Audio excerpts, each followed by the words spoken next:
gran honor poder participar en este taller en el marco del Congreso Nacional de Pastores de las Asambleas de Dios de España. Quiero referirme a la experiencia que tuvimos con nuestro suegro, el pastor Luis Arturo Rodríguez Rosso.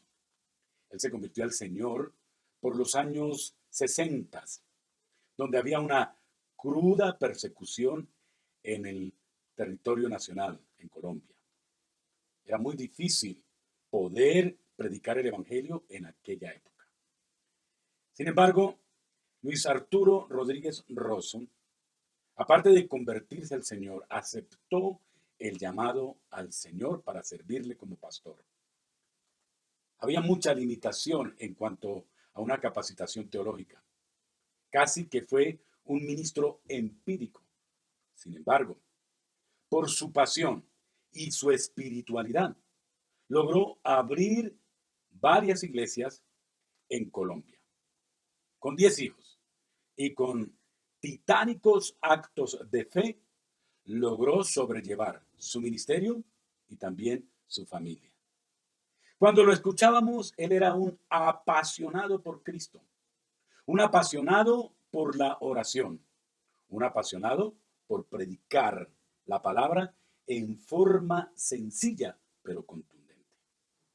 Y cuando hacemos una evaluación de su ministerio, pues podemos concluir que dentro de su empirismo había pasión y había mucho fervor espiritual. Creo que esos son dos indicativos que deben prevalecer en nuestro contexto.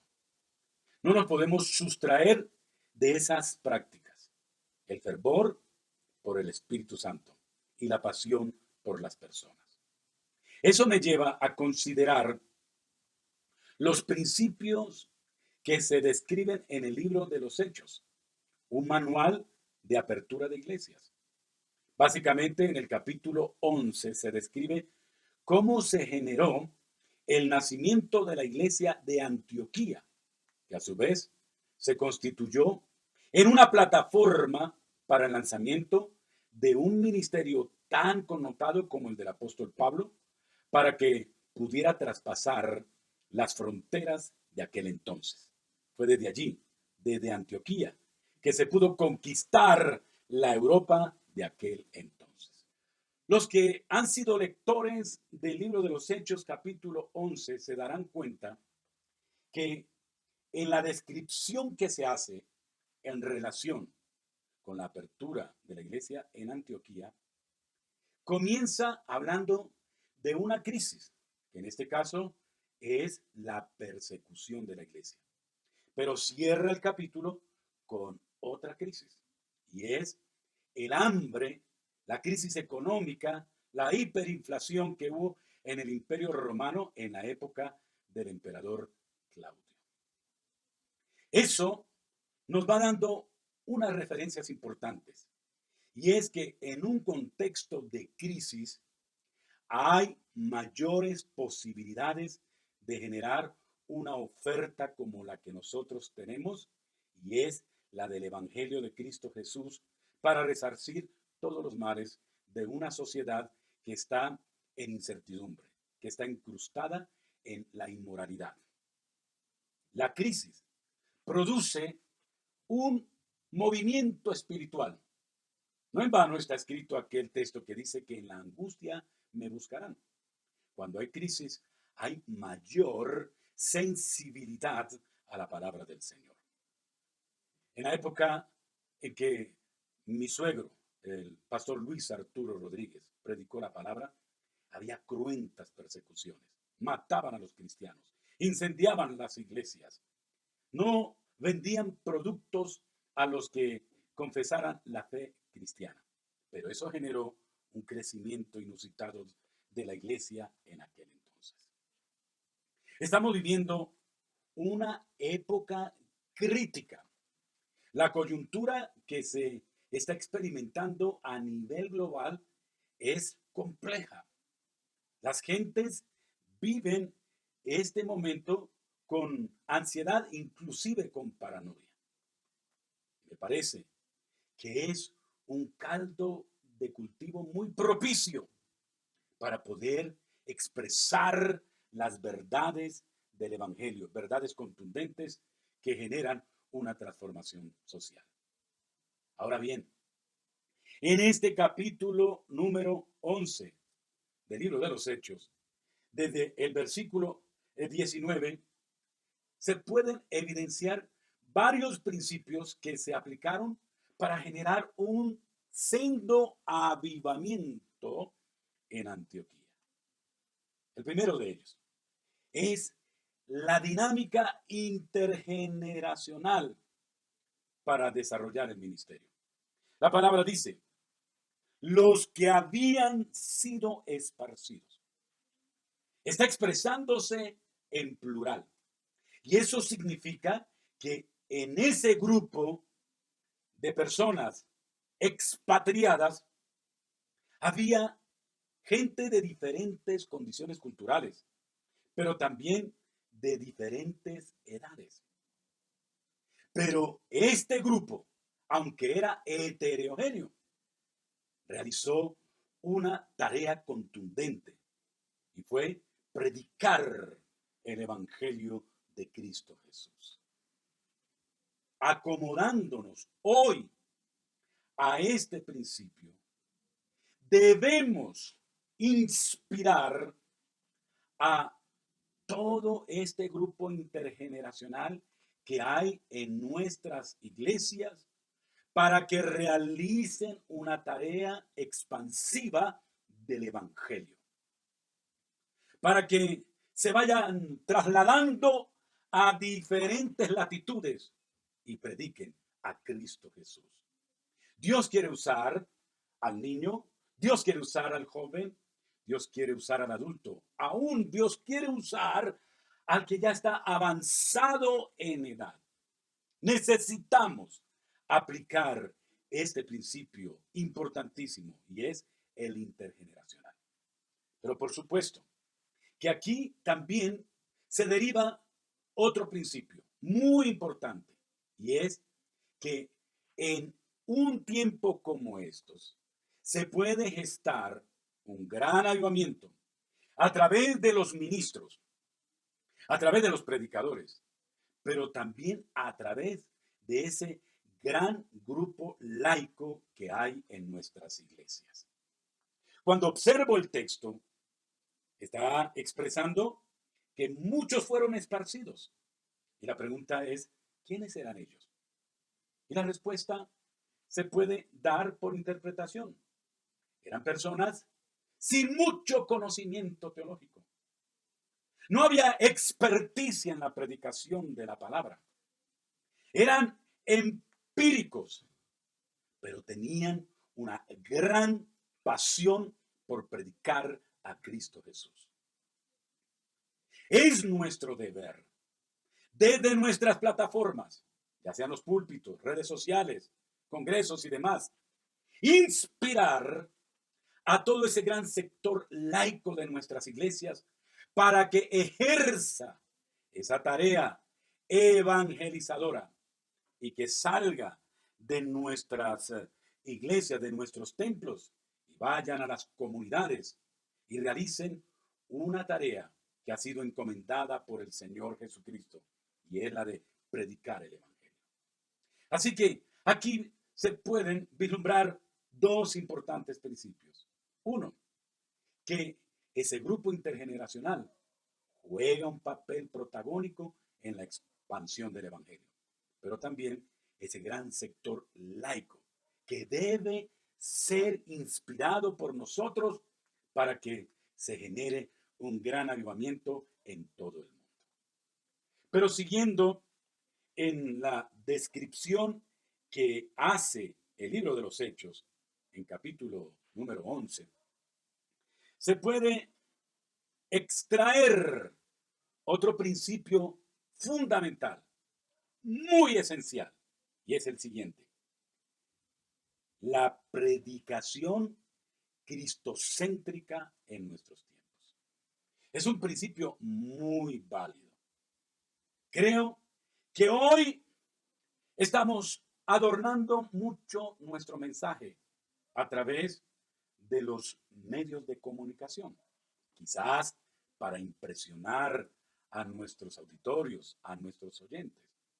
Creo también que estamos enfocándonos mucho en cómo hacer sentir bien a nuestras comunidades eclesiásticas. Pero, aunque esto es válido, esto tiene su importancia, debemos hacer hincapié en la aplicación de un principio infalible para generar un avivamiento, y es la predicación cristocéntrica. Si algo respalda de forma contundente, poderosa, el Espíritu Santo, es la predicación de Cristo Jesús a nuestros congéneres. Cuando miramos el libro de los Hechos, hay una gran dinámica espiritual producto de la predicación de la palabra. Las gentes se agolpaban para escuchar la palabra. Por la palabra eran trastornadas las ciudades. Por la palabra muchos eran sanados. Por la palabra gente era liberada. Por la palabra, enfatizando a Cristo, muchos se convertían a Cristo Jesús. Hace necesario hoy un llamado a toda nuestra iglesia en todos los continentes para que sigamos colocando como eje del cristianismo a nuestro amado Señor Jesucristo. Él es quien puede transformar en esencia esta sociedad caótica. Y no debemos tener temor de predicar la sencillez del Evangelio. No estoy haciendo un llamado a un reduccionismo teológico. Tampoco estoy levantando una bandera apologética al empirismo. No estoy generando un contraataque hacia la capacitación teológica. No, hay que hacerlo. Pero que esto no reemplace la predicación sencilla del Evangelio de Cristo Jesús. Eso transforma al más docto, al más grande de los filósofos, al más intelectual, pero también al más sencillo de los seres humanos. En Antioquía, la gente se convertía por el mensaje sencillo de los que habían sido esparcidos, de aquellos que no tenían mucho reconocimiento teológico, que no los antecedía gran capacitación, pero que sí se veía en ellos una gran pasión. Amados, observo en este capítulo número 11 del libro de los Hechos, que cuando la gente se dispuso a predicar el Evangelio, la mano del Señor, versículo número 21, estaba con ellos. Y gran número creyó y se convirtió al Señor. Necesitamos mantener ese espíritu de alegría y de gratitud por todos aquellos que predican el Evangelio y que van creciendo de una forma o de otra. Debemos siempre motivarnos a orar porque Dios bendiga a todos aquellos que predican la palabra. Pero quiero en estas consideraciones acerca de cómo se gestó un avivamiento en Antioquía, observar con ustedes otro principio. Y es esa aplicación pentecostal en la predicación. Ese gran movimiento del Espíritu Santo. No se podía desligar de esa persona tan importante como lo es el Espíritu de Dios. Versículo número 24 dice que Bernabé era bueno, de buen testimonio, de comprobada ética, de gran talla moral, pero era lleno del Espíritu Santo, no conocedor del Espíritu Santo. Era lleno del Espíritu Santo y de mucha fe. Ahora, en el mismo texto, en el versículo número 27 dice, en aquellos días, unos profetas descendieron de Jerusalén a Antioquía, y levantándose uno de ellos, llamado Agabo, daba a entender por el Espíritu que vendría una gran hambre en toda la tierra habitada, la cual sucedió en tiempo de Claudio. Y estos mismos aparecen, en el caso de Bernabé, de Saulo, en el capítulo número 13. Y allí en el versículo 1 se describe lo siguiente. Estaban ayunando y sirviendo al Señor varias personas, entre ellos Bernabé y Saulo de Tarso. Y de repente el Espíritu Santo paró la reunión, paró el tiempo de oración y habló a todos aquellos que estaban en esa efervescencia y dijo, sepárenme a Bernabé y a Saulo porque me son útiles para el ministerio. 3 referencias pentecostales, 3 referencias carismáticas en Antioquía, 3 experiencias ligadas con el Espíritu Santo. Pastores, líderes, esta acción de extender el Evangelio no será contundente si no se genera un poderoso avivamiento a través del Espíritu Santo en nuestras vidas y en nuestras comunidades. Eso se evidenció en esta iglesia en Antioquía y eso también debe evidenciarse en nuestras reuniones, en nuestros servicios, en nuestro estilo de vida, en nuestra predicación. Que el Espíritu de Dios sea el principal protagonista de nuestra labor evangelizadora. Yo veo, amados, para ir terminando, que en Antioquía se gestó también un equilibrio, porque aparte de ese fervor espiritual, había gran pedagogía, había enseñanza. Sí, creo que la iglesia debe ser como un avión que tiene 2 alas. Por un lado, debe tener fervor, pero por otro lado, debe tener reflexión, debe tener capacitación. Y dice la Escritura, versículo 25, que después de que hubo una gran multitud convertida al Señor, Bernabé fue a Tarso para buscar a Saulo, lo trajo a Antioquía, y se congregaron allí todo un año con la iglesia y enseñaron a mucha gente. Y a los discípulos se les llamó cristianos por primera vez en Antioquía. Aquí se nota, se evidencia el principio de la capacitación. Con buenas letras, pero también con buen fervor, con gran pasión, vamos a generar un efecto contundente en nuestras comunidades. No podemos desligarnos nunca de la palabra. Todos sabemos que es nocivo.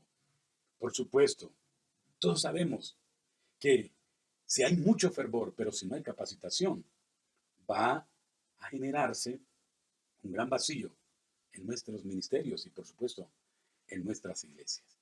Debe mantenerse un equilibrio.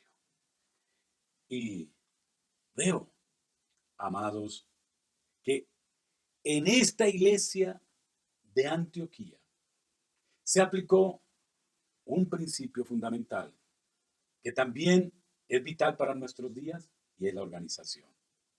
Observen cómo ese movimiento intergeneracional, cómo ese gran sector laico enfatizaban en la palabra, eran fervorosos, se capacitaron, pero estaban dentro de un marco organizacional. De Jerusalén enviaron a Bernabé, luego fue Saulo, y había allí una estructura que permitiera el debido control y la debida asesoría.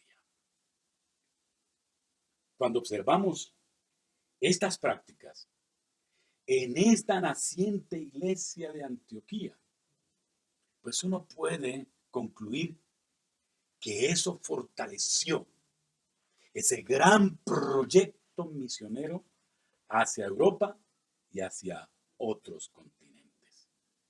Fue una iglesia avivada, pero también fue una iglesia equilibrada. Muchas gracias, mis amados colegas, consiervos, pastores.